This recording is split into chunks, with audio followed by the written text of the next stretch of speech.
Welcome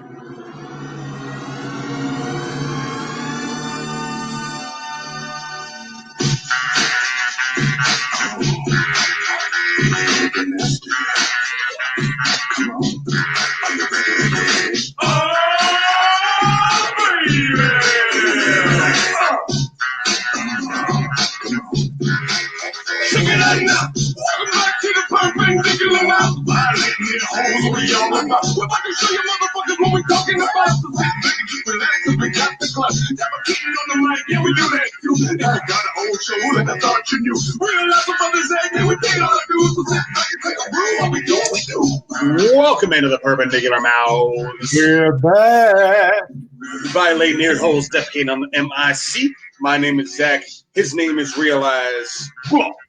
We go hard so you can keep it soft and silky, just like that Velveteen Rabbit. Thank you, everyone. Oh, I forgot that you do that. Yeah, I go like this. I go. Do you always do that? I always go like this. I go. Yeah. Isn't that what you do in the song? Oh yeah, oh, no, oh baby. No, it's oh baby. Don't be mixing up your old babies and your yeah. It's very different. Oh baby. Well, welcome in all my babies to the Perpendicular Mountains. We have a fantastic program for you. It's a video show or a podcast or a Facebook live feed. We got a fantastic Perpendicular Mountains for you. His name is Realize. My name is Zach. Last week, 2 weeks ago, we did a fantastic show, probably the best show we've ever done, talking about the most delicious baby animals. So if you missed that, please go check it out because, you know, you got nothing better to do. So go check that out. And join us here today while we talk about something that has been on your mind for several weeks. Last time with the delicious baby animals, you let the perps decide exactly what was going on. You didn't like what they decided. You've been angry at them for a very long time. Can you tell them why you're angry? Because I'm obsessed with sandwiches. You are obsessed with sandwiches. And it's not just delicious baby animals. We're talking about delicious baby animals that could also be pizza topping. Get it right. Oh. I forgot about that. Yeah. It's been 2 weeks, but yeah, that's no. Right. But you've been on this sandwich kick for a long time. You wanted to do sandwiches last time, and you were very sad when they didn't choose sandwiches was a distant third because they chose baby animals and pizza toppings, and sandwiches was way down the list, and you were very angry about that. Yeah, no, because I feel like sandwiches are in the zeitgeist right now. Like the time has come where America is ready as a society for us to have this talk as a people. Are you saying that sandwiches are hot right now? Oh, not always. They're also room temperature sometimes. Oh, man. Oh, we got to talk about that then. All right. Well, then today, because you haven't let me rest over the last several weeks, you text me about sandwiches, you call me about sandwiches, you video chat me about sandwiches. Have you been eating sandwiches? Oh, you know it. I'm about that sandwich life.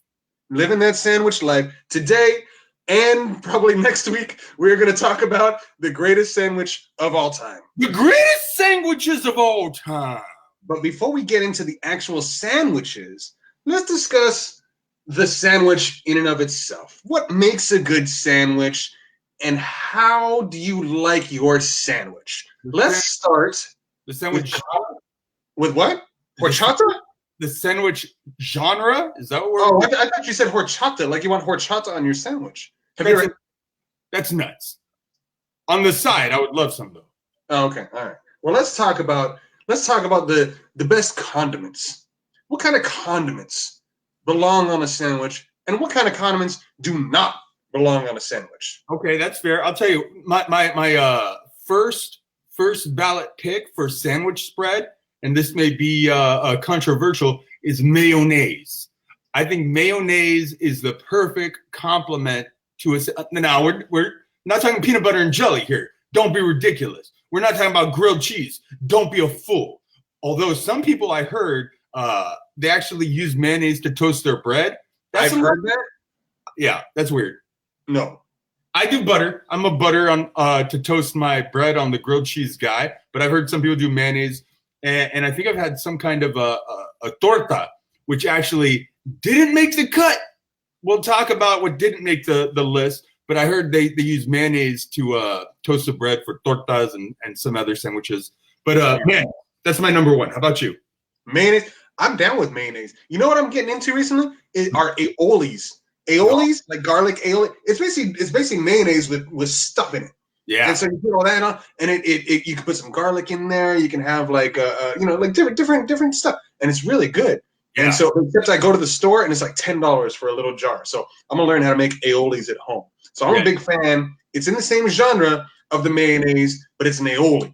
You know what? I different aiolis. It's versatile. I like put a little dill weed right in your meal mix.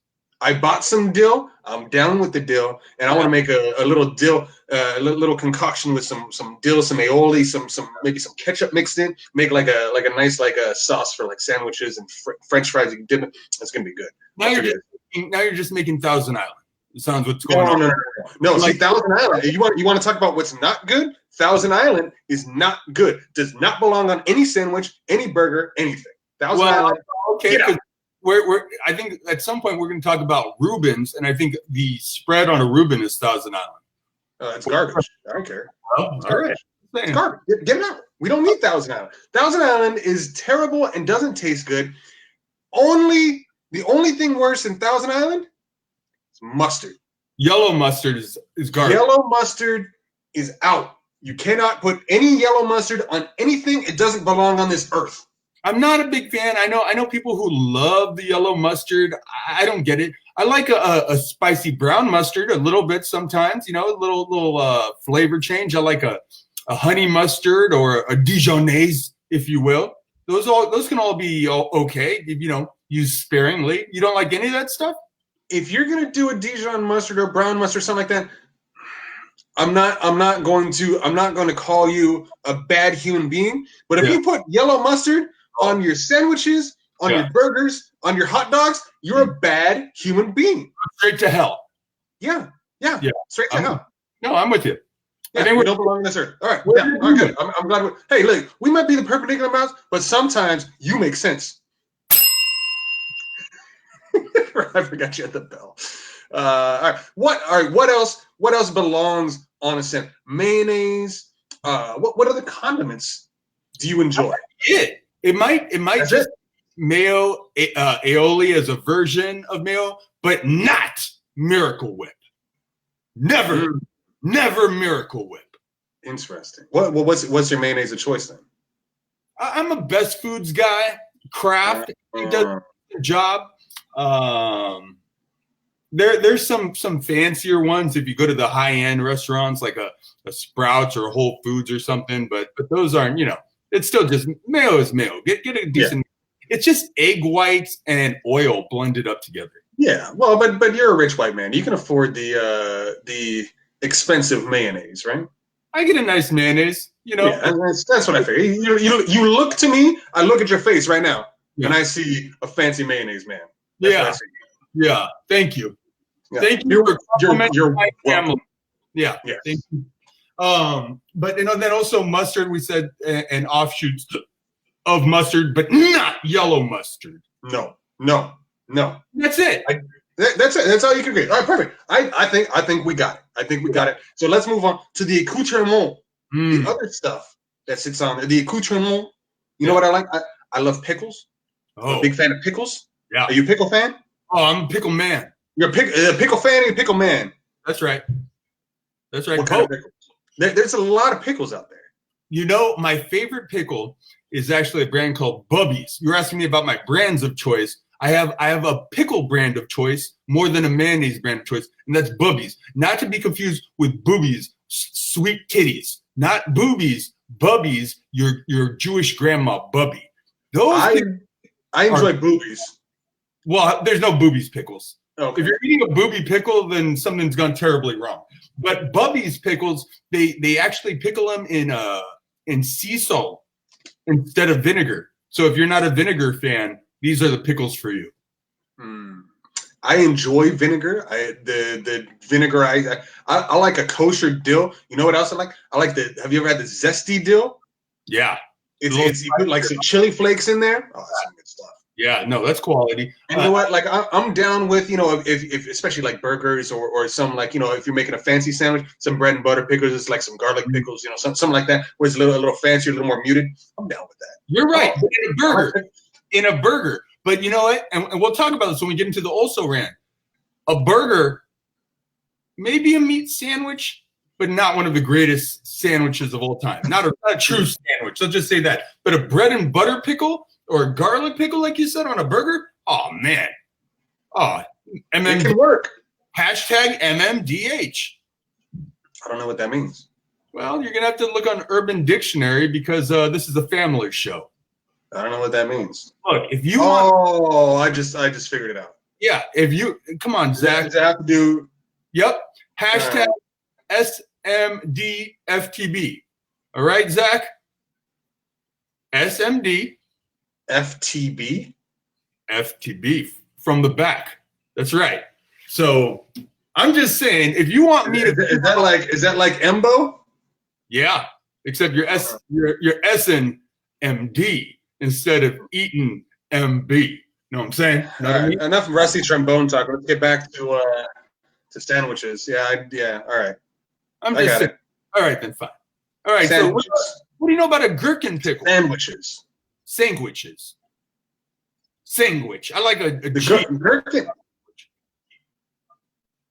Gherkins are the little ones. They're babies. I don't even understand them. Are those little baby cucumbers? Like, are they pickling the cucumbers right out of the cucumber womb? Like, why are they so small? It weirds me out. They're teeny. How are you gonna put a gherkin on a sandwich though? Like just as a big lump? Like they put it on top through the toothpick with the little frilly top right on top of the sandwich as if it were an olive, which it's not. That was intense. And I think that's supposed to be eaten separately. No, I think you just save it for a bite. At some point, you have a bite of sandwich. Boom, you throw that whole little baby gherkin. Just pop it right in? Yeah, it's just like a little, I don't know. It's a tease. It's a pickle tease. Okay? Yeah. It's like, I need more pickle with my sandwich. I want more pickle. One bite of pickle in my sandwich. Get the hell out of here. And that brings me to a good point. Is these like you go to diners and you get a sandwich, like just almost like a turkey sandwich or something like that. And you say, oh, can I get some pickles with that? They say, yeah. They don't have the pickle chips. They don't have like the little flat ones that you can put on. They bring you like a spear. Or, yeah. A pickle spear. And you have to take you have two choices. You can either eat the sandwich and then take a bite of the spear so that you can get it all in the same mouth, or you got to like cut up the spear and then put it onto the sandwich. Now, I'll be honest with you. I'm a fan, actually, of when you take a bite of one thing and then you take a bite of the other thing. You want to mix the flavors in your mouth. I even go so far as sometimes, like, let's say we're having tacos or something that would take salsa on top of it. I'll just take a bite or whatever, and I'll just drink the salsa right then, like sip a little sip of the salsa right there to complement whatever I'm doing. What do you think about that? That's weird. Oh, that's weird. Now, see what I do, and I said do. What I do, like last night, I went and we had I got a plate. It had three little tamales and then some rice and beans. And I said, oh, these are gonna taste pretty good. You just mash them up. You put the red sauce on it. You just mash it all up and you just eat it all. You just eat it all. I'm down with that. God damn. I'm good with that. That's good. It's good. I like to mix all the tastes of the stuff in one bite. But I'm saying if I'm gonna do it on my plate, I do it right in my mouth. But that's what I'm saying. Let me do it on my plate. I don't want to have to eat 7 different things. I don't want 7 different plates and then have to keep eating. That's a lot of wasted work, man. I'm about efficiency. I want my food to be efficient and get straight into my belly. Just blend it right up in a bucket. Dump it in a bucket and give me a big ass spoon and let me eat my food. All right, then fine. Yeah. Okay. What else? You mentioned olives. Let's get back on track. You mentioned olives. Yeah. I love olives. Yeah, I'm an olive man. I love black olives. That might be it. Green olives are kind of weird. Green olives are weird, man. Green olives are weird. They have a weird taste. I haven't had them in a while. I'm going to withhold judgment completely. But black olives, I just eat that straight. You know what a green olive tastes like? It tastes like a green olive with a little pimento in it. It's an olive. I don't know. It tastes like olives. They're salty. You have to like salty. Very unique. I especially like a Greek olive. A Greek olive is good. A Kalamata olive, which I believe is a black Greek olive. They have green Greek olives. They have black Greek olives. But I tell you, when you're getting the Greek olives, and most olives, here's a little insider tip. Make sure they're pitted. Because you don't need no dang pit in your olive. Usually, if you go to a place and they have an olive bar, they'll have options. Here are these olives with pits. Here are these olives without the pits. Why would you take the olive with the pit in it when you can take it with the work already having been done for you? You just put that bitch, boom, right in your sandwich, right on your salad, whatever you want, and eat that thing. Don't worry about chipping a tooth. Okay? That's the way to do it. I think I speak for both of us when I say olives with pits are the pits. Damn right. Damn. And I'm going to tell you something else. What do you know about a tapenade? You ever had a tapenade? I don't know what any of this stuff is. You know, you started talking about different olives. I said, I thought they were just black and green, man. I don't have the olive knowledge that you do. I don't know what a tapenade is either. It's knowledge, okay? By the way. I don't know what that is either. The knowledge of olive knowledge. Yeah, knowledge. Anywho, a tapenade is maybe a couple different types of olives chopped up very fine so that you can use it as a spread right on your sandwich. Ooh. It's awesome. That's not bad. You know, I had as I was driving today, we were going furniture shopping. As we're driving home, I came up with a brilliant idea. It's in the same vein. I want to make, because my wife mentioned hamburger soup. They make a hamburger soup. And I said, screw the hamburger soup. I want to make a hamburger salad. I want to get the ground beef and put some cheese on it, put some put all the stuff on there, put some lettuce, some tomato, put some little dressing on there, and make it like a hamburger salad. So it's like a taco salad but with hamburgers. American, but America. Yeah, but an American taco salad. That's what I'm talking about. A hamburger salad. I'm not even mad at that. That's a good idea. Look, if you can get behind my salted caramel pretzel dog, I can get behind your hamburger salad. We can order the greatest American fusion restaurant ever. Yes. We're doing that. We're doing a salted caramel dog. We're doing hamburger salad. It's the American Cafe, brought to you by, it's a Perpendicular Mouth American Cafe. Yeah, America. Just call it America. Hit that button, the chime. You want to hit this too. All right, yes. Now, you know what I don't necessarily need in my salad?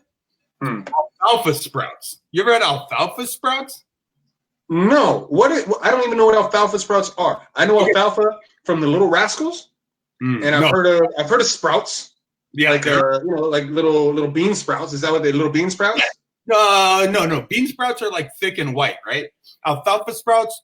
Well, I think anything sprout is a sprouted seed. So I'm imagining like almost a chia seed, but it's something that's like soft enough for you to eat. And then it grew this little green root or sapling out of it. So it's got like a long string that's growing out of the seed itself, which is the sprout, I guess, the alfalfa sprout. And it's green and it's soft and it doesn't taste like much. And it kind of has the consistency because you put a lot of them in a salad. In a sandwich. So let's say you have something, it goes with avocado. So for instance, you could put in a club sandwich, you could put it in a BLT, and it adds fluff. So for example, you're eating more because when you bite into it, it's almost like textured like a kind of hair that's holding moisture in it. Doesn't have a lot of flavor, but it just gives it more sustenance, more roughage. Probably helps you poop. That might be why. It's part of why it's in there, I guess, is to scrape your insides as it's passing through you. And it's just to add a healthy option into your sandwich to give you more sustenance and like 0 calories. Can I tell you something? Sure. Not a single thing that you just said sounded good. Oh, yeah. Not appetizing. Yeah. You even mentioned poop.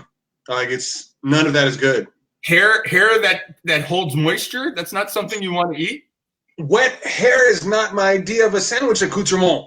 Okay. All right. Well, this is probably an easier way to do it. Let's just start with the basics. Lettuce, yes or no? Oh yeah. Okay. I'm in. What about like spinach? Like you throw some spinach in there too? Well, I'm not gonna do both, but I tell you what lettuce I like. You ever had butter lettuce?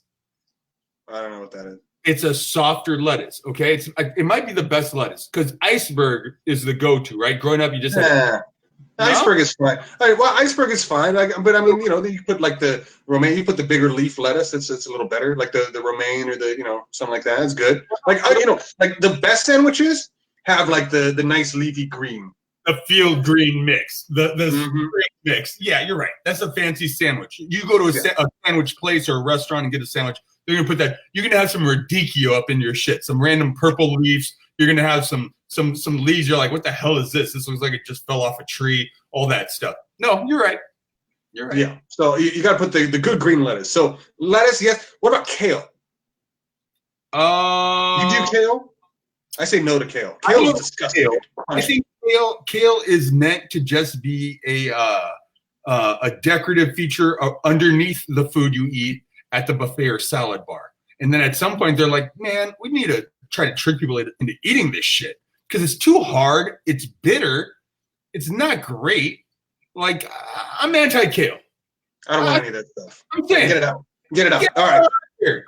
Get the hell out of here, kale. Tomatoes. Oh, I like tomato. Are you a tomato man? Yeah, I'm good with tomatoes. But it can't be too much. You can't have too much tomato. If there's too much tomato, then the tomato like overwhelms the taste. I want a little bit of tomato.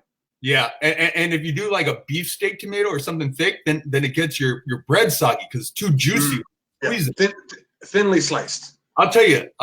If you want a little tomato, the best tomato. There are these purple tomatoes called kumatos. Kumato.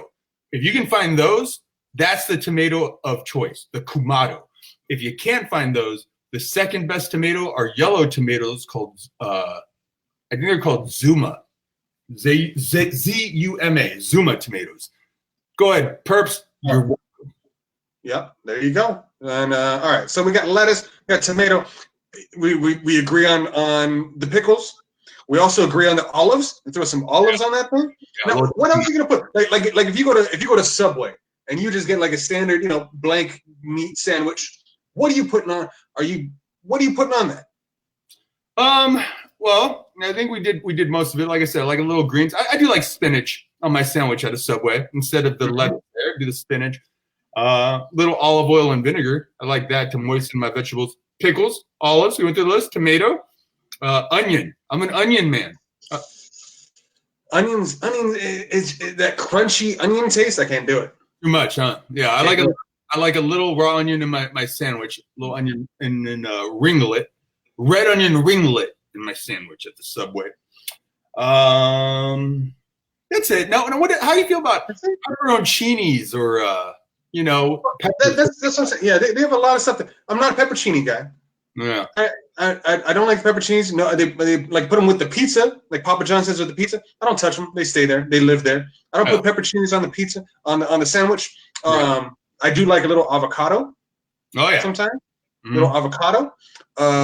Little bit of I'll put like you do the oil and vinegar, but also it's specifically at Subway. If you go to Subway and they have the same kind of thing like Jimmy John's or whatever, you do the Subway vinaigrette where they put like some oregano and some salt in with the vinegar too, and it gives it like a nice flavor. It's fantastic. And just so you know, white oil, red or white vinegar, red vinegar, oregano, and salt. And salt and pepper. So if they run out of the Subway vinaigrette, you get that. You can do it at home too. You do that, it's delicious. It goes on anything. It's very similar to like the Jimmy John's sauce. Now, what about salt and pepper on your sandwich? Do you do that? Definitely. Black pepper specifically, but a little bit of salt is okay. I like the pepper. A little bit of salt. I don't want my sandwich to be too salty. Well, you don't need it if you use the tapenade or olives. That's already salty enough. That's true too. And see, usually I just get the pepper because the salt it's too much salt. It makes it salty. I don't want it to be salty. But a little avocado, or maybe even like some guacamole if they have that mix. Yeah. Now, some of these places are using some sort of summer squash in their guacamole now because avocados are more expensive. Interesting. Somebody told me that that's an old taco truck trick. That the taco trucks have been doing this forever because it's the same consistency and it's cheaper. Yeah, probably doesn't taste as good. But now, all right. So peppers. You get into peppers? Are you talking about like a green, yellow, red? Green peppers, red peppers, yellow peppers. Throw the peppers on there? No? Me neither. Pepperoncinis? No. All right. Yeah, all that stuff. They got a lot of peppers and onions. I don't do the onions. Can't do that. All right. And then last, accoutrement. What kind of cheese? What's the best cheese? It depends on the sandwich. There's not one cheese. Look, the generic answer is cheddar is better, okay? But I don't think one specific cheese goes across the board for all sandwiches. And once we really get into this sandwich discussion, I think we'll see exactly how many different cheese options are really viable, because it just depends on the sandwich. Some stuff just doesn't go. Some stuff would. You wouldn't put some jalapeno jack on a bologna sandwich. You know what I'm saying? You shouldn't do it. Don't do it. I'll put some pepper jack on a turkey sub. Okay, but that's different. Yeah. A bologna sandwich calls for an American cheese, Kraft singlet. Okay. I think that's you know what? In my head, I hear bologna sandwich. I think Velveeta. Wow, that's what you deserve. If you're eating bologna, you deserve Velveeta on that bologna. I'll tell you what. That Kraft American cheese is essentially the same thing. So no, not at all. Totally different. I like Kraft American cheese. We're gonna get into it, but when we get to bologna, that sounds like a bunch of bologna. I'm gonna give you a cheese to look out for. Okay. Colby Jack. It's Colby cheese and Jack cheese, and they kind of mix it together. It looks like it's like orange and white blended cheese. That is good. I've had that. Oh, it's good. I love Colby Jack. I didn't know what it was. I'm like, all right, I'll put it. It's good. It's become my favorite cheese. I like it. Hold on. I'll see your cheese recommendation, and I'll throw a cheese recommendation at you. You said you like dill. Have you had dill Havarti? Havarti. It's a white cheese with the dill right in it. Really good. Havarti. That's a good cheese. Way slept on. I'm down with that. Way slept on. Havarti. I'm down on that. I'm down with that. All right. So now we got the condiments. Yeah. We got the accoutrement. We do. What kind of bread are you doing for your sandwich? Woo! Also depends on the sandwich. Some sandwiches call for a French roll. Some sandwiches call for sourdough. Some call for rye. Some call for, I like a potato bread, a white bread, a potato white bread, country potato white bread.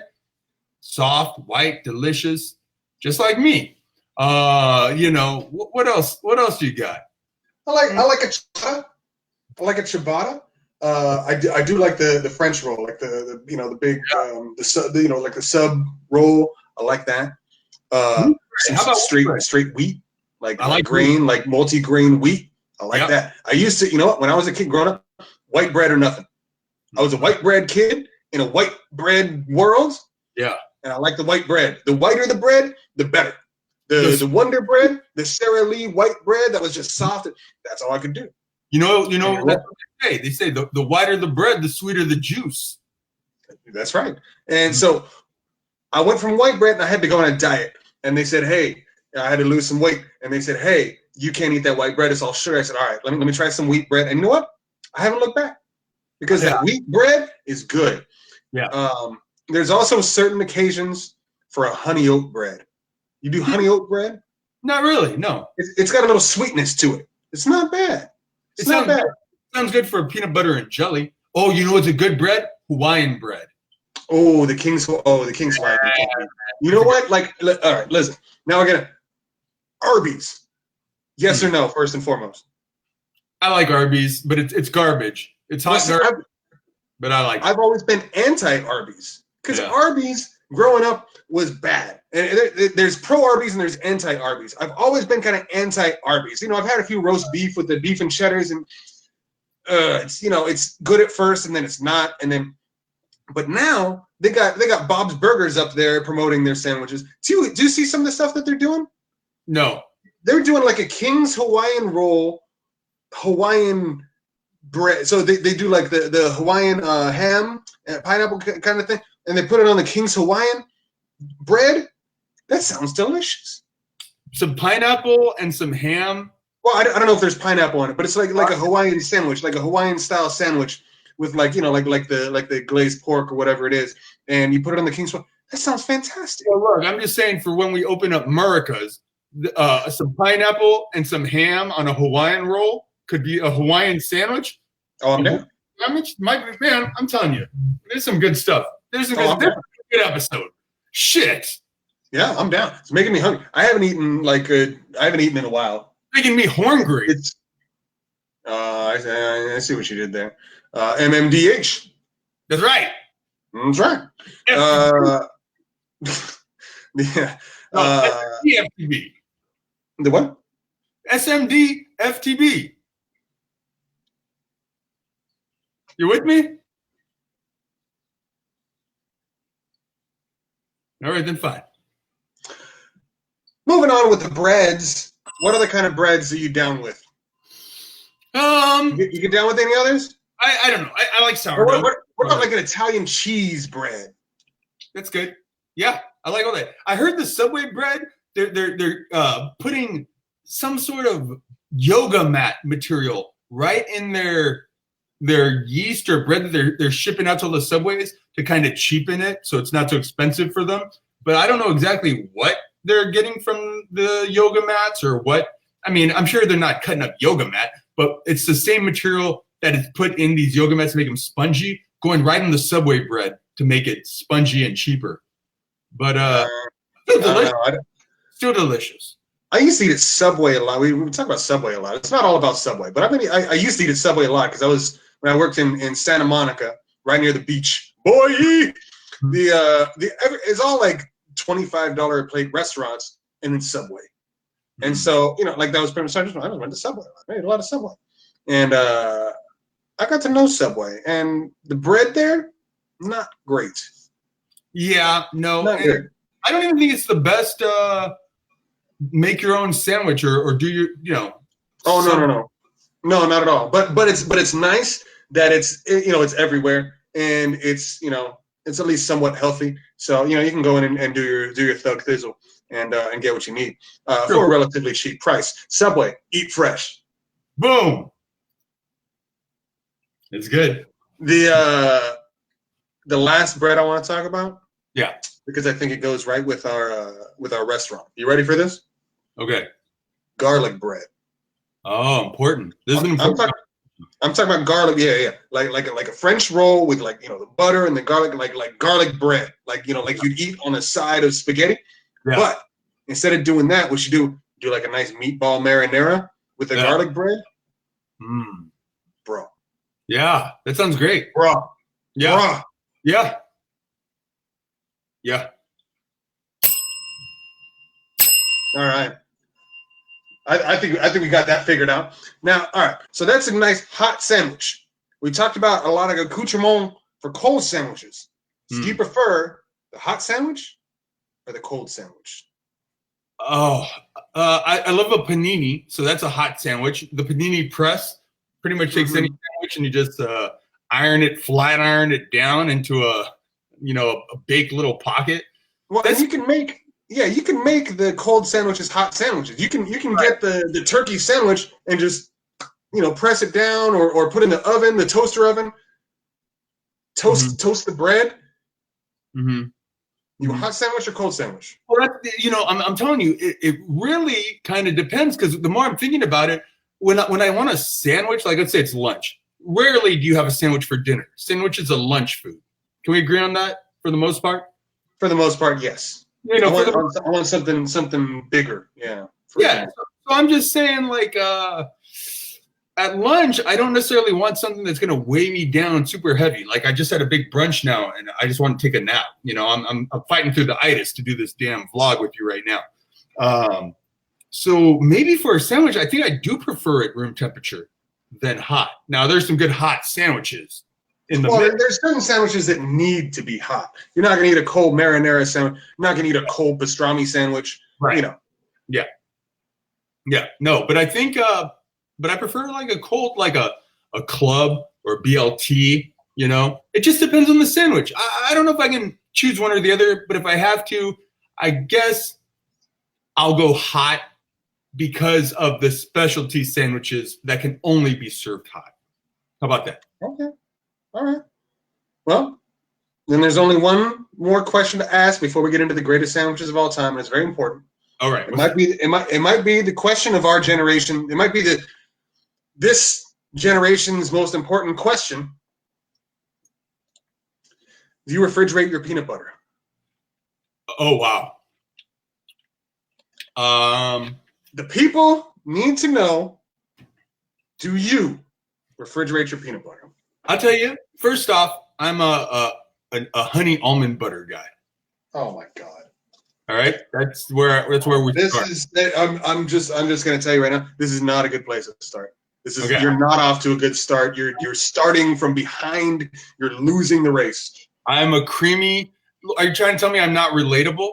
But I am a creamy honey almond guy first, and generally, as a creamy honey almond guy, that my honey almond butter lacks preservatives. They make me refrigerate it after I open it. Oh no! Keep refrigerated right on the damn package, and if you don't refrigerate it, it'll separate the oil and the main peanut butter will separate. So yeah, I'm a refrigerate after opening guy. What about you? Now I just feel bad for you. I just feel sad for you. There's nothing good about that. That's terrible. It's not a good way to live your life. It's delicious. It's a honey up the road. Yeah, I'm gonna give you a very quick and succinct answer, and I want a bell right after it. If you deserve it. Here's the answer. Here's the American answer and the real, true patriot answer. Okay. No, I don't refrigerate my big jug of creamy Jif peanut butter. That's it. And I remember Jif and Skippy and all those that are with all the preservatives, they do taste better. They're sweeter. They just taste better because it's got stuff in it. It's got high fructose corn syrup in it. Yeah, and it has a bunch of sugar, and you got to deal with that. But the natural peanut butters and those sorts of things that you do have to refrigerate, they get the oil in there that you got to mix up every time. It's just they don't taste good. They're not good. Try the honey almond butter. Do you like Cheerios? I do like Cheerios, but I like my Cheerios because we get exclusively Cheerios. And by the way, pro tip: don't get your Cheerios anywhere but Walmart. Why? Walmart has the cheapest Cheerios you can get. I don't like shopping at Walmart particularly, but you go to like Albertsons or something like that, you get a regular like small box of Cheerios, sometimes like $4 or $5. Okay. You go to Walmart, you get the family size, the big Cheerios in like 7 or 8 different types, $3.99 or $2.99 for the big box of Cheerios. All right, you heard it here, perps. Only get your Cheerios at Walmart. Thank you. That deserves a bell. Yeah, right. Yeah. You're welcome. All right. Should we do this? Good? Yeah, I think we're good. Let's talk about sandwiches. All right. Let's get into some. Well, hang on. Because it should be noted that because you love your sandwiches so much, you're going to lead this discussion. So I think it is beholden upon me to say the greatest sandwich of all time. There it is. Well, see, and here, let's do this first. Now, what I think the perps that have really been watching us for a few years now know, you like what you like, and you tend to not stray out of your comfort zone too often. Not true. I like what America likes. Fair enough. But I'm just saying, when I'm talking to you about a lot of these sandwiches, I think there was a lot of stuff that you were unfamiliar with because it just didn't come up. So let's talk about some of these sandwiches that didn't make the list, okay? Yeah, I'll tell you if I've heard of them. Okay. You ever heard of the Vietnamese banh mi or banh mai? Exactly. Okay? It's a Vietnamese sandwich. I mispronounced it. It's either banh mi, banh mai. Banh you. Yeah. It's served on like a baguette, but it's like almost like a hard bread, where the crust is hard on the outside. I don't love that. So it's a good sandwich. It's just, different things that you can probably make it any kind of way. Different meats, different vegetables, all sorts of stuff. It's just sort of like you go to Vietnam, you order this sandwich. This is kind of what they do. Okay, this is what you're going to get. A banh mi sandwich. Good, but not the greatest of all time. I also talked about in the same vein, you can get a Cuban sandwich. Same type of thing. That same baguette, kind of hard on the outside. it's good. Look, it's good. It's essentially the Vietnamese and Cuban version of what we're doing with Subway. Okay, you're gonna get a sandwich there. This is what you're gonna get, but not the greatest of all time. All right. How about the a mutton sandwich? When was the last time? Nobody wants mutton on a sandwich. Nobody wants nothing to do with mutton. Nothing with the mutton. There are no redeeming qualities about mutton. Isn't mutton sheep? I think a mutton is a sheep sandwich. I don't want that. Mary had a little lamb and turned this into a mutton sandwich. Okay, that's how that song ends. It's a great song. Yeah. What else? Okay. Now, this is where it starts getting a little bit more convoluted. The filet of fish sandwich at McDonald's, specifically, a filet of fish sandwich. Okay? Thumbs down. You don't even like it there, or you don't like a fish sandwich in general? I don't like a fish sandwich in general, but I used to work at McDonald's. I see what they do there. And, because a lot of Catholics come in on Fridays, they can't have meat, but they got fish. And so they come get the filet of fish. So they used to do the filet of fish Fridays when I was there, like 99-cent filet of fish. We saw a lot of filet of fish. They don't smell good. Just frozen ass, fish fin melted into a piece of breaded fish fin and slapped on some bread that's been sitting there for 3 hours. Yeah. Mm-mm.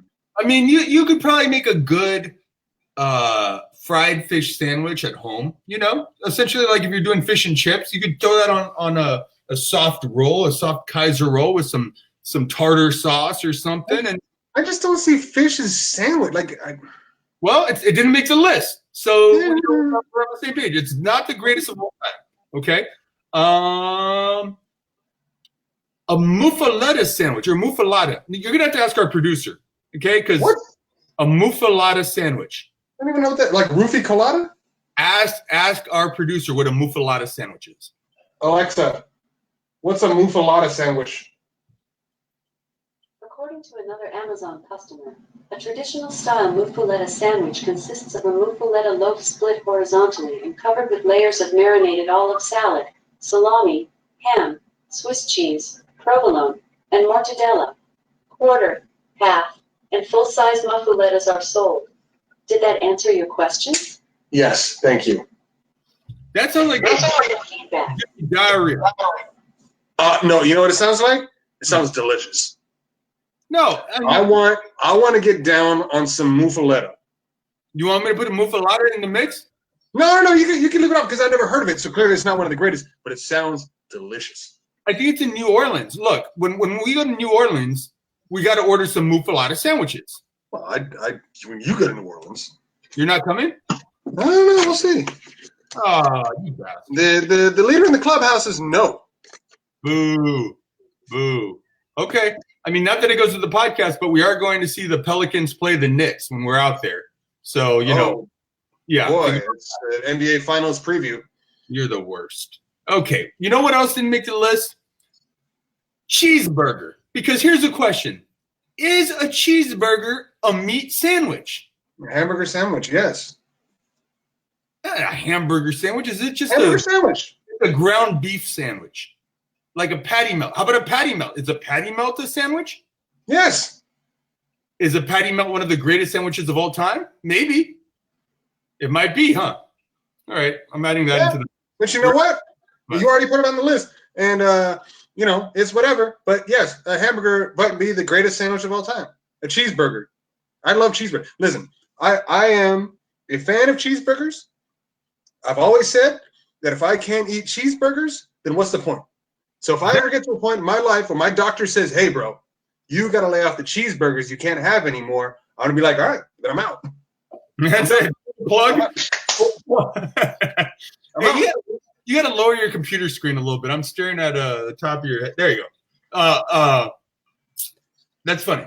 Okay. But I'm saying a cheeseburger is not a ground beef sandwich because a patty melt is a ground beef sandwich, and it is in the conversation. Take that. Boom. It's in the mix. No, listen. So some of us didn't grow up as white privilege as you. And, we wouldn't have hamburger buns. Sometimes so you got to put the bread on the sandwich, on the hamburger, I gotta tell you, it's not good. It's not the same. Hamburger buns are worth the investment, but that's a hamburger sandwich.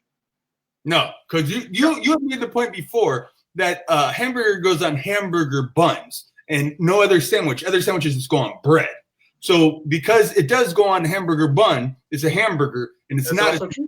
But then I made the point to you. I said, what about Sloppy Joe? Sloppy Joe goes on hamburger bun. And what'd you say? Well, here I'd say it sounds sloppy, and I love me some Sloppy Joes. You also said they go on sloppy buns. All right.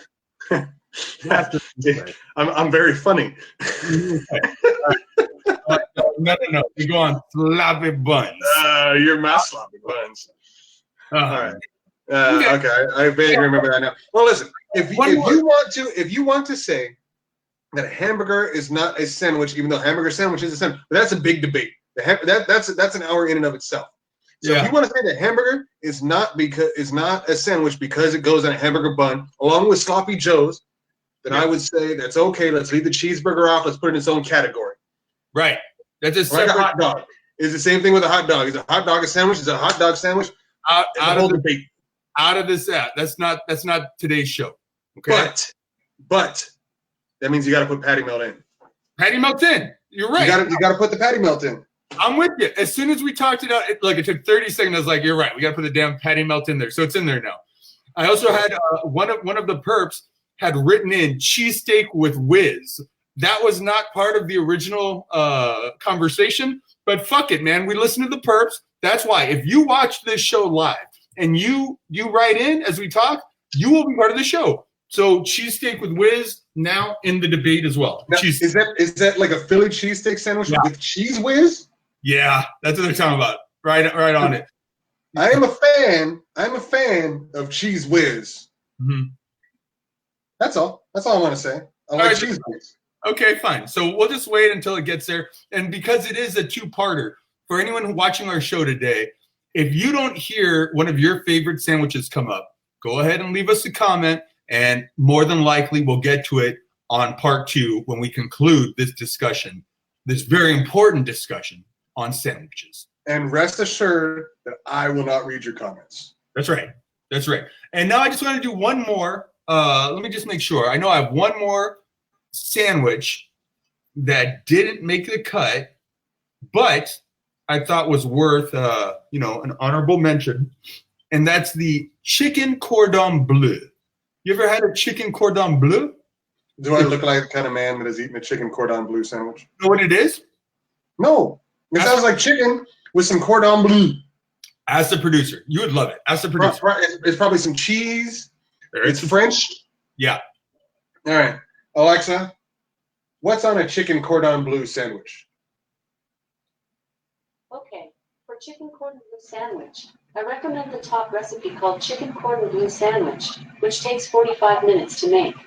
You can ask for more information, or for more recipes, say next. What's the recipe? Okay, I recommend the top recipe called raspberry molten chocolate cupcakes, which takes 25 minutes to make. Stop. What is that? It says it takes 45 minutes to make a sandwich. Yeah, well, that's probably because it's a chicken. Okay, so I'll tell you ostensibly as I know it, it's a breaded chicken cutlet. Wait a second, hang on. I got to interrupt. Isn't chicken cordon bleu its own thing? Right. It's its own dish. What? You can't include something that's its own thing and then just put it on bread and call it a sandwich. Which is why it's not making the cut. Because if it was a sandwich in and of itself, once I describe what this thing is, it would definitely be in the discussion for greatest sandwich of all time. But they just said, hey, here's this delicious thing. Let's slap it on some bread or in a croissant. And this is amazing, okay? So listen and tell me if this is not one of the greatest sandwiches if it was actually a sandwich, okay? You get a chicken cutlet, you cut it in half and fry it, okay? Bread it. So it's a breaded piece of chicken. Then inside that slice of chicken, they have some cooked sliced ham and some sort of cheese. I don't know if it's like Swiss or Gruyere or what type of cheese. Probably blue cheese. No.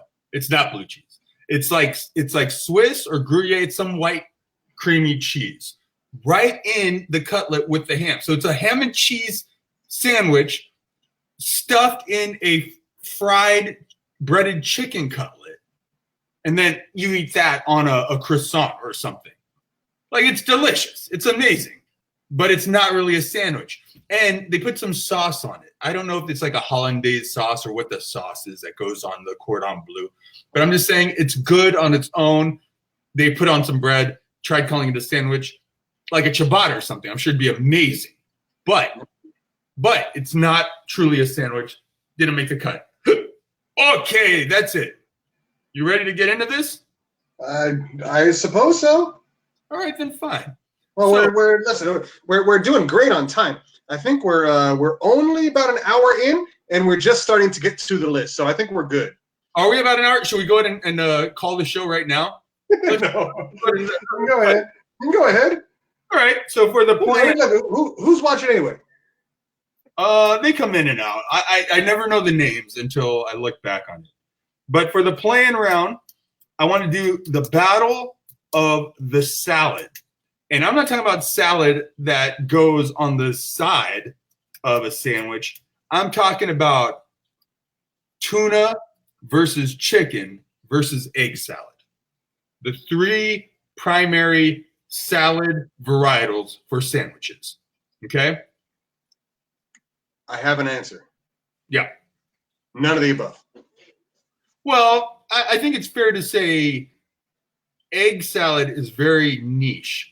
Because I do like deviled eggs, but I don't ever say to myself, you know what I want right now? I could really go for a nice egg sandwich. Like, I don't have that. If I want an egg sandwich, it's a breakfast sandwich. It's not just some egg salad. I don't ever really want that. Yeah, I don't mind like egg sandwich. Like do some egg white. Well, you know, like so what we talk about. So you know, you do like some egg whites with some ham or some bacon or something like that, and you know, put it on a knife. I'm down with that. That's okay. That's a breakfast. But you know, I want that in a wrap. I want a burrito. I want that in a tortilla or a wrap or something like that. You know, I don't want it on some bread. Yeah. And that's not egg salad. Egg salad, I'm pretty sure what egg salad is deviled eggs with mayonnaise. And I don't let's get rid of that. That's not but that's the thing. All that shit is basically just like you chop it and then like mix it with mayonnaise and like other it's not good. Like it's basically just eating chunks of mayonnaise with stuff in it. Well, okay, but that's so let's take it down between the two. Okay, so egg salad sandwich, no. Tuna salad and chicken salad. Yeah.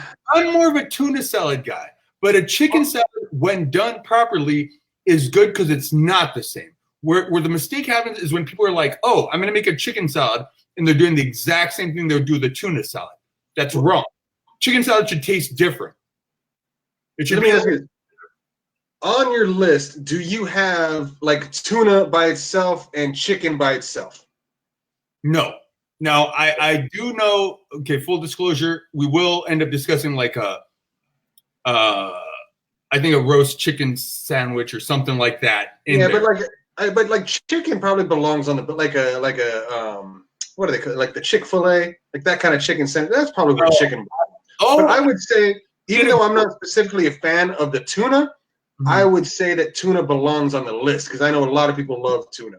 Yeah, no, I agree. I think tuna salad wins, but just for the purpose, if you're gonna do chicken salad, add some dillweed, add maybe some fresh cranberries or some craisins or something else in there. Change it up a little bit. Don't do just like a tuna salad. But I do believe tuna salad is the winner. So what you're saying is you want them, if you want them to add some dillweed, you want them to invite you over for some sandwich? Oh, snap. All right, then fine. So we got tuna salad, moving on. And now here's where it gets interesting. Because in here, I got a shitload of sandwiches, man. Is that what do you got? What is that? This is a shitload of sandwiches up in here. So those are the smallest sandwiches I've ever seen. Oh, just wait. Let's see. Okay, so far, and we're just gonna do. How many should we do today? Because we powered through 3 right now. So let's only go through 6 because of timing. Let's only do 6 more today. All right. All right. All right. All right. Hey, I'm down. So the first sandwich going up against the tuna salad is pastrami. Now, how do you feel about a pastrami sandwich? I'm for them. Now, here's what I'll say about a pastrami sandwich. Before I start on the pastrami, tuna salad, does that also include tuna? Not salad form. What do you mean as a tuna sandwich? You mean because sometimes you just take the tuna and you spread it on, maybe put a little mayonnaise on it and like put some other stuff on it. I think it's still tuna salad. Sure. I've never tuna / tuna salad. Yeah, I've never just taken tuna out of the can. And even if you take tuna out of the can and then you still put a little mayo on your bread, that's still a deconstructed tuna salad to me. It's just not, you didn't mix it before. And you're doing the thing where you eat all the flavors in your mouth, but you didn't take the time to slop it up in a bucket. All right. So it's a tuna X sandwich. Tuna X. Fine. Versus the pastrami. Now, here's the thing about pastrami. Yeah. Let me tell you about a pastrami sandwich. A lot of people want to put mustard on the pastrami sandwich. Mm-hmm. It's true. There is an alternative.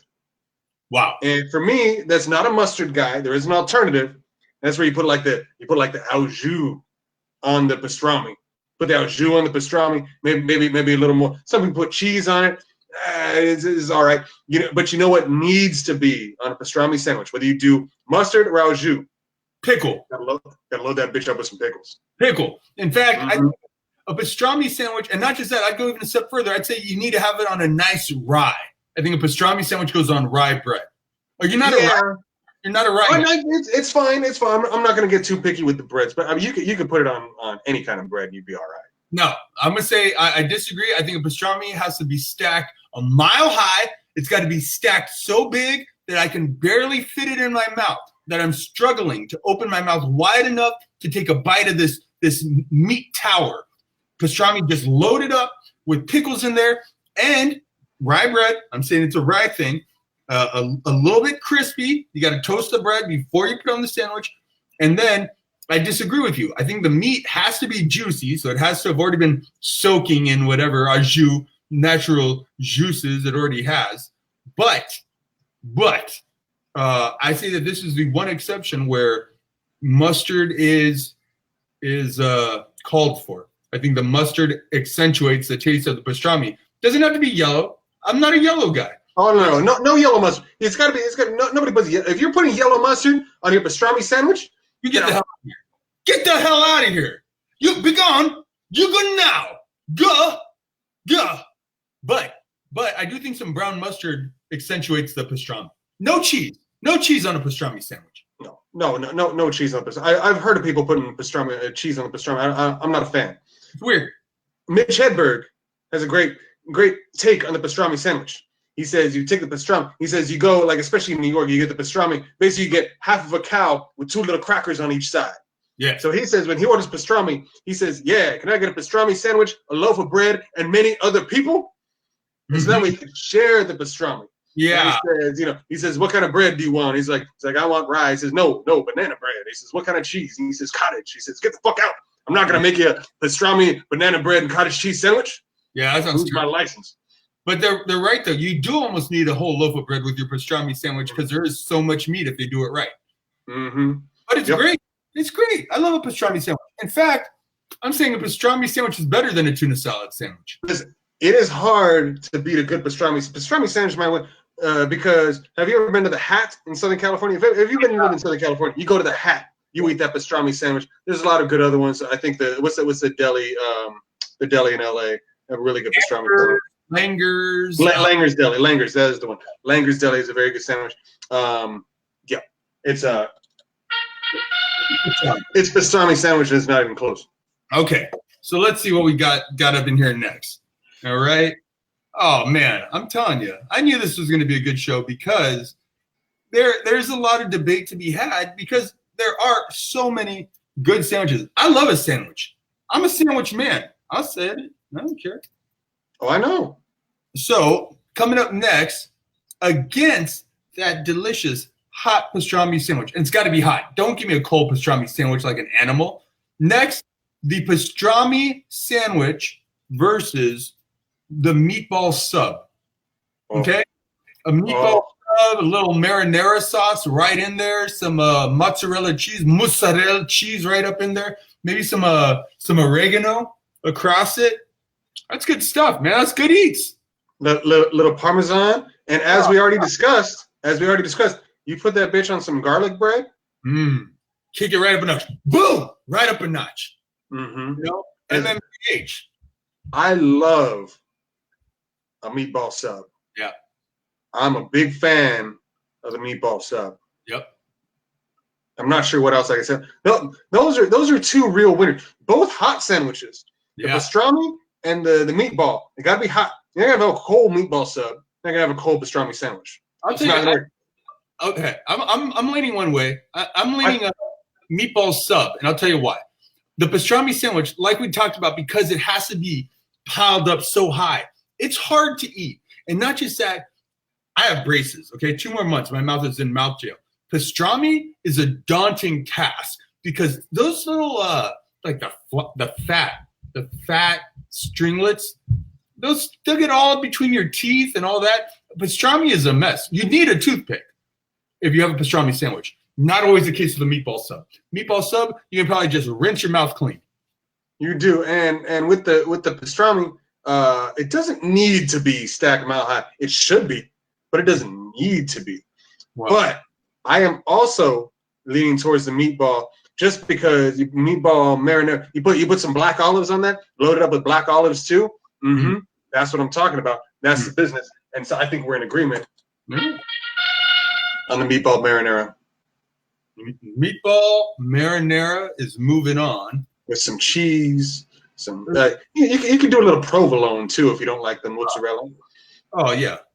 Okay. Oh, now this one is getting tough because it's going up against some major competition. But man, I thought that pastrami would go, and all of a sudden it gets taken out immediately. I'm telling you, it's tough. Now this next guy that I'm about to show, I wouldn't be surprised if you've never even had it, but I would go as far as to call it the dessert of sandwiches, and that is the Monte Cristo. Have you ever had a Monte Cristo, Zach? I know of the Count of Monte Cristo. Have you ever had a Monte Cristo sandwich? I don't believe so. I've heard of it. You would love this thing. What is? I like sandwiches.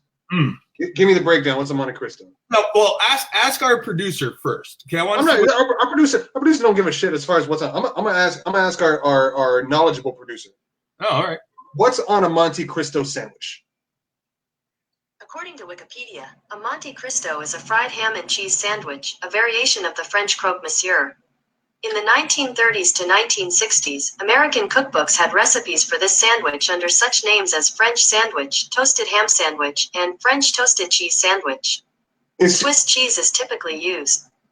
It's just a ham and Swiss cheese sandwich? No. Okay. A fried ham and Swiss cheese. That's what they just said. No, that's not. Okay, it's more than that. Okay, so. That's not what Wikipedia said. Listen, Wikipedia is the know-all, be-all, end-all of research. Listen to me. This is why it's the dessert of sandwiches. So you have your ham, you have your Swiss. The bread itself is maybe egg bread because what they do with the bread is they turn it into French toast. So they egg batter the bread. They put it on both sides of that ham and cheese sandwich, and they deep fry it like that. So when they pull it out, it's almost like carnival food where you have a solid French toast double stack that you get served to you crispy on the outside. You cut it in half. It has the ham and cheese melted inside for your ham and cheese sandwich in this French toast, thick French toast bread that's delicious. And then on the side, they serve it with some like raspberry jelly or raspberry preserves. And you use that to kind of moisten your bite of sandwich. And it's one of those sweet and savory things you may not think goes until you try it. And then you're like, holy hell, where have you been all my life? You delicious, gluttonous French cuisine. It's amazing. It is the dessert of sandwiches. It sounds good, but the fact that you have to deep fry it, it sounds like a lot of work. Well, you're not making it at home. This is a treat. Because if I recall correctly, when it's served to you, they even put powdered sugar on the top of it. It legit comes like almost like a dessert, or like French toast. You know, I don't hate it. I see what you're saying. I don't hate it. You got to eat one. But you got to eat one. I might try one now, but I don't know that I'm going to say it's better than a meatball marinara. A meatball sub is you can eat that every day or at least every week. No meatball problem. sub is a glorious thing. Yeah, you can eat a meatball sub almost every week and it wouldn't get old. A Monte Cristo is a treat because it's heavy. Like it's probably like 800 calories or 1,000 calories. Like it's a daunting task to get the Monte Cristo. It's big. You have to do it with a fork and a knife. And I mean, at its heart, it's just a ham and cheese sandwich. Fair enough. So maybe it's not the greatest of all time. Delicious, but not the greatest of all time. Too fancy. Meatball sub.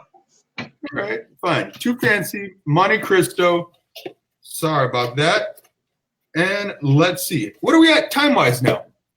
I don't know. We're does it say on our broadcast? We're over an hour. We're like an hour and 10 minutes. Okay. All right. So, and we've already gone through 3. We're just going to do 3 more of these, and then we'll make the perps wait till next time. So next, we get the meatball sub. Should it be the meatball sub or meatball marinara? What do you prefer? Meatball sub is good. I think it's implied that you put marinara sauce on. You're not doing a meatball and mayonnaise. Fine. Yeah, no, you know what? I'm not opposed to putting a little mayo on my meatball sub. Oh no! Am I ruining it? Why are you gonna say that? Is that too much? Just marinara? Am I doing too much? No, man. You put the marinara. That's the only thing that goes on a meatball sub. If you put anything else on meatball sub, you get out. Get out. All right. Well, fine. My mouth. You don't have to. What I eat don't make you shit. I can eat what I want.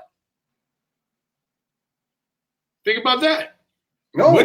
What if, next thing you're gonna tell me you can put some yellow mustard on a meatball sub? Come on, man.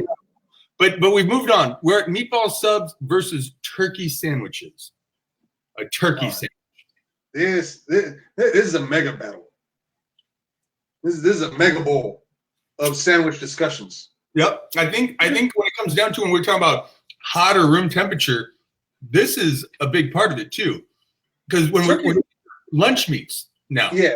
Well, turkey's versatile, man. You could have like a turkey deli meat that's cold, just like the Jenny O turkey slices or whatever. You could have oven roasted turkey that's hot. That's like the day after Thanksgiving. You put the thick cut like white meat or dark meat. You put some gravy on a bitch. You put you could do it a lot of different ways. Oh, and I'm a big fan of the post Thanksgiving dinner sandwich. So maybe the day after Thanksgiving, you go to the fridge for lunch, you're hungry, you got some bread, and you just start loading that bitch up. You put turkey, you put some stuffing, you can put some green bean casserole. I'm talking about cold, right in the sandwich. Some cranberry sauce. That's probably it. You don't want any mashed potatoes in that sandwich. You don't want gravy in that. You might want gravy on your turkey if you're nasty, a little gravy to moisten your turkey. But stuffing, a little gravy on the turkey, yeah, cranberry, and a little of that green bean casserole in the sandwich. The Thanksgiving Day sandwich might be the greatest sandwich of all time. I lost you for a little bit, so I didn't hear everything you said. I got the green bean casserole and all that stuff, and I'm gonna go with my Thanksgiving sandwich. I'm gonna go with the turkey. I'm gonna go with the gravy. Yeah, some mashed potatoes. Right in there, huh? Oh yeah. Put it right on top. Put it right on top. Put the gravy on there. You put some corn on there. Oh, you're wow. You could put some green beans. Green bean casserole. If you like the cranberry, I'm not a fan of the cranberry stuff. You put that on there. If you got, you got some mac and cheese. You put that mac and cheese on there. And here's the kicker. You're insane. Here's the kicker. The bread, King's Hawaiian roll. Okay. Now I'm back. You brought me back with the King's Hawaiian. King's Hawaiian. King's Hawaiian are making bigger buns now. They're making like almost hamburger. Yeah, like full-size buns. Yeah. That's not bad. I want to get some of those full-size King's Hawaiian buns and do that because you make the small ones and you can make a bunch of small ones and you put it in the oven and you warm it up in the oven. So it's soft and hot. And yeah. That's Dude, good. Turkey sandwich might be more versatile than the meatball sub because you got the hot post Thanksgiving sandwich and you got the cold turkey and avocado, lettuce. You know, you can even throw some bacon in there if you want to get nasty. But a turkey, mayo, lettuce, and maybe some jack cheese. We're talking about a pepper jack earlier. Pepper jack and turkey, wonderful together. Yeah, and you know what? That's my go-to cold sandwich as well. I'll be honest. I didn't think turkey sandwich was good. When you said turkey sandwich, I was still saying no, man. You know, meatball sub is glorious. I mean, the meatball sub is fantastic. Mm-hmm. But turkey, yeah, because the cold turkey, like you said, you put all that stuff on there, man. You put some avocado. You can do all kinds of stuff, man. That's the go-to. Just you can just do lettuce, tomato, pickles, cheese, mayo. And that's just a standard. That should be like the standard sandwich. Yeah. I'll tell you what, too. You can put some of those alfalfa sprouts in that turkey sandwich. It would go well with a damn gherkin pickle right on top. Nope. You could. Nope. You can't do that. You could. You know what else you know what else you can't put on a turkey sub or turkey sandwich? What's that? Yellow mustard. You put yellow mustard? Get out. That's right. Get out. You go. Go now. You get out of here. Are we in agreement that turkey's going to win? Yeah, I think turkey sandwich. But I'm saying put a little avocado on there. Live a little. Okay? Yeah. Oh, no, I'm down. Look, a little bit of healthy fat. A little bit of healthy fat is perfect. Especially since I can't do the cheese anymore. You know, now that I'm old, it gets in my tummy. My tummy don't like it. You put a little avocado, you get your healthy fats on there. Very nice. Very nice. Okay. Well, this is going to be another tough matchup. That's what I'm saying. There are no easy outs anymore. All these are good sandwiches, okay? I'll be the judge of that. Okay, then fine. So next up, we got the turkey sandwich versus the grilled chicken sandwich. Grilled chicken sandwich. Are you a Chick-fil-A guy? I was at Chick-fil-A the last time I visited California. I went to Chick-fil-A and it was delicious. I did not have the grilled chicken. I did have a Chick-fil-A grilled chicken sandwich in June. We were both at a wedding that we both attended. My wife got me the grilled chicken sandwich, and they're good. And I like a grilled chicken sandwich, but is a grilled chicken sandwich supposed to be on a hamburger bun? As opposed to what? As opposed to just regular bread. Like, does it fall into the category of like a hamburger? You wouldn't put a grilled chicken sandwich on wheat bread, but you could put a grilled chicken sandwich on a ciabatta. You could put a grilled chicken or a sub, I guess, like a French roll. You can chop it up like they do at Subway, and then it's a grilled chicken sandwich, and they're just like strips right in something. All right, so what do you put on your grilled chicken then? Like, I mean, what would you put on a grilled chicken sandwich? All I think you need.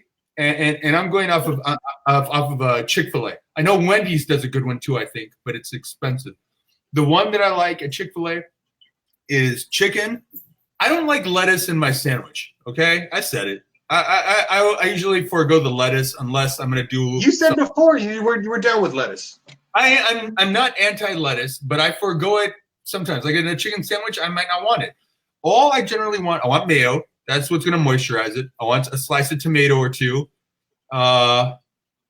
Maybe some pickles. Maybe some lettuce for this. Okay? That's all you need. If you want to get fancy, you could do, onion or something. But I don't think you overdo it. I think the grilled chicken is so juicy, so succulent. Was that Nadine? Hi, Nadine. So I'm not opposed to a grilled chicken sandwich. Yeah. Grilled chicken, that sounds good to me. Yeah, but I'd probably rather go with the turkey with all that stuff. It's probably better with all that stuff you just mentioned. But while you were talking and I wasn't listening, I was thinking about other things. Yes, I realized where the grilled chicken sandwich comes to life and becomes competitive when you make it a barbecue chicken sandwich. Throw some barbecue sauce on there. Now we're talking about a good sandwich. We're talking about barbecue chicken. You put that on the sandwich.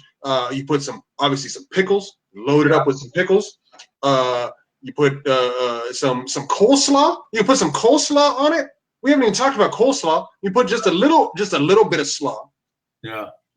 We're talking a good sandwich. Not just that, you can have a Hawaiian chicken sandwich. You can put a piece of pineapple on it. You can put some teriyaki sauce in there. Okay. On a King's Hawaiian, but everything goes back to that King's Hawaiian roll. Yep, right on a King's Hawaiian roll. You got yourself a Hawaiian chicken sandwich. Delicious. That's good. Put a little jack cheese maybe if you want or something on there. That's a good too. See this is where it's getting more difficult is because the turkey, you have two options, hot and cold. Grilled chicken, it doesn't, although you could make chicken salad out of your grilled chicken sandwich. And we've already said chicken salad, get out. All right, but I'm just saying, you have more options. Because I was like, do they just have to be hot? No, you do chicken salad, but we said barbecue chicken sandwich, regular chicken sandwich, and Hawaiian chicken sandwich. I gotta say, I think chicken is it's good, but going head to head with turkey, it's the lesser of the two. I think turkey's here, chicken's here.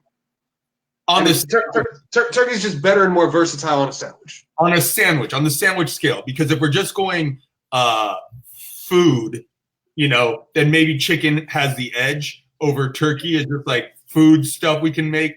But if we're specifically going sandwich, you're saying turkey is just slightly edged it out. Yeah. Plus the pinnacle of the chicken sandwich is on a hamburger bun, and it lives at Chick-fil-A. So yeah, and Chick-fil-A hates the gays. That's true. They do hate the gays, and they're never open on Sundays when you want to go there. The first time I went to Chick-fil-A, Sunday, is when I lived in Texas. I heard about this thing Chick-fil-A, and my ex-girlfriend said, "Oh, we got to go to this Chick-fil-A." I said, I'm down with a chicken sandwich. Let's go. Closest one is like 35 miles away. So we said, all right, let's go. We got a free day. Let's go down to the Chick-fil-A and let's go eat there. It was on a Sunday. We drove 35 miles down the 35 highway to Chick-fil-A. We said, all right, let's check this out. It said it's closed on a Sunday. I said, why is it closed on a Sunday? Because they hate the gays. That's why it's closed on a Sunday. So other than that, Chick-fil-A is very good. It's very tasty. And it's probably the pinnacle of a chicken sandwich. And for that reason, I think I got to go with turkey. No. All right. Chicken might be the runner up, honestly. Like it's so versatile. And once we really get to talking, it's interesting. But so let's get into this. Is our final competitor of the day. And wow, it's a strong one. This is a good one to end up on for this episode. And that's the turkey sandwich versus the grilled cheese. Oh. You got thoughts? Well, now I got to ask. Well, yes, many. Because I love a grilled cheese sandwich. Grilled cheese sandwich, it's a standard, right? I mean, it's standard. Yeah. But let me ask you this. What do you put on your grilled cheese? Do you put many different kinds of cheeses? I think you said, do you butter your bread? Do you fry it in the pan? I butter fry my bread in the pan. Mm-hmm. The best way to make a grilled cheese is to actually take the time to shred the cheese. If you got a grater, if you grate some cheese instead of just throwing a slice on there, if you want to mix it. Let's say you got cheddar and you got some pepper jack or some other type of cheese. You want to mix pepper jack? Yeah. I'll put cheddar and pepper jack, grate them together, put them bitches right in the sandwich, grate it so it melts evenly. And then I like those tomato. I like a little slice of tomato up in there, unless I have a bowl of tomato soup with my grilled cheese sandwich. In which case I'll just go straight up grilled cheese sandwich, butter, cheese, bread, and then have it with my soup so I can dip or just have it on the side. Okay. Well, like I said, I don't do a whole lot of grilled cheese anymore because of my tum-tum. Yeah. But I was a man of the grilled cheese. And I'm gonna say something a little bit controversial right now. Are you ready? Yeah. The best grilled cheese is made with American cheese. In my opinion, American cheese, you put the American cheese you melt it down. But now with that said, you butter the bread, put a little garlic maybe on there, a little bit of garlic on the bread as well, and maybe you could put a little Parmesan. A little Parmesan Romano type cheese on there too, maybe. But I like American cheese. I think is the best. Well, I'll tell you, American cheese is made to be melted. It's made rather than to be eaten as a cold cheese in a bologna sandwich or something. A melted grilled cheese with American cheese, perfectly fine. And I'll give you a life hack for any college students that may be watching. Get yourself a cheap iron. So you have your iron that you use for your clothes, and then you got another cheapy one. And just in your dorm room, have some bread, have some cheese, have some butter laying around. You can use your iron to grill cheese a sandwich, just right with your iron, right there. Yeah, you could do that, but then you still got to use your iron on clothes. And nowadays, man, kids nowadays, they got the George Foreman grill. They're fine. Okay, fair enough. George Foreman figured it out. You don't have to iron your sandwich anymore. You can form in it. Okay, good point. You're fine. So and don't tell them to use their curling iron for the hot dogs either. Then. No, curling iron for hot dogs for sure. That's the only way to make them. But listen, I don't think that grilled cheese has what it takes to take down the post-Thanksgiving King's Hawaiian Roll sandwich. Well, that's just it's so loaded and versatile. You can just put anything you want on there. The grilled cheese is very limited. True. I mean, you might be able to put like I said, you might be able to add a little garlic or like you said, maybe a little tomato soup or tomato sauce. But what else are you gonna put on there? Like, what else do you put? Maybe like a little bit of onion or something. Anyone, if you're starting to do onion or bacon, I'm against bacon in a grilled cheese sandwich too. And that's a bacon and cheese sandwich. It's totally different. I totally agree. That's not a grilled cheese anymore. That's a bacon and cheese sandwich. That's a whole other thing. You're doing something different. Yeah. Because in that case, you know what I'm gonna put? I'm gonna put some roast beef in there. I'm gonna put some, I'm gonna load it up. I'm gonna put a ground beef patty right in. Some pickles, some ketchup. That's what we're gonna do. Exactly, and some In-N-Out special sauce. But no, because of the versatility of the turkey sandwich, it does make it a tougher competitor. Because both of the versions we're talking about for turkey sandwich, the cold turkey sandwich and the post-Thanksgiving Day turkey sandwich, those are two grade A sandwiches right there. So it's going to be tough. I think you're right. Grilled cheese has one. It is awesome, but it's one. And turkey has at least two. And two is more. It's just too limited. And turkey's got to beat it. I like a grilled cheese, but it's one-dimensional. One-dimensional. And we're in a multi-dimensional society. We live in the future, man. Grilled cheese is very 20th century. Turkey moves seamlessly into the 21st. Damn right. So would you consider turkey our part one champion? Oh, you want to do that? You want to go day one champ turkey? Day one champ, and then we'll see. We'll get to the next round to our day champ is. Yeah. You know what it needs then? It needs one of this.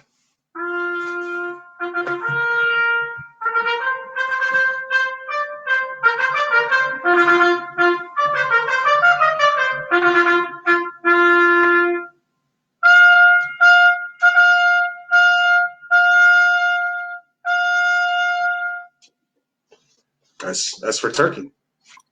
Day one champ. Turkey. Day one champ.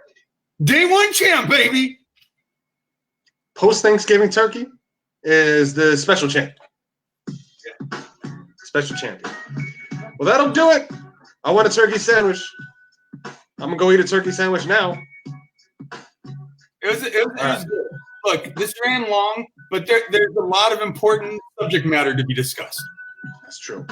So thank you, everyone, for joining us today on the Perpendicular Mounds. We'll be back to discuss more sandwiches because Lizer can't go without talking about all the sandwiches. That's right. So for Lizer, for me, see you later. Perpendicular Mouth. Perpendicular Mouth. Boom.